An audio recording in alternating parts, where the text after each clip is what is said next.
Ilang ano na natin to, hinto na natin to guys. Pangilang hinto na natin to guys. Pang siyam na hinto na mula doon sa 1 kilometro.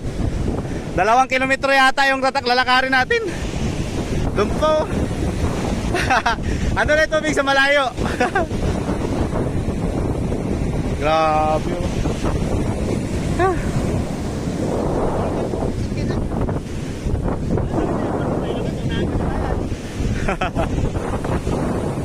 Grabe.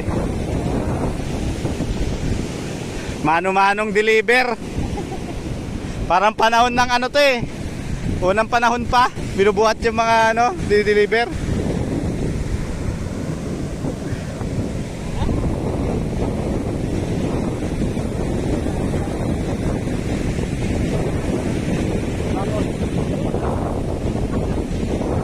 Iakit natin ito sa bakod na ano, 8 feet ang taas.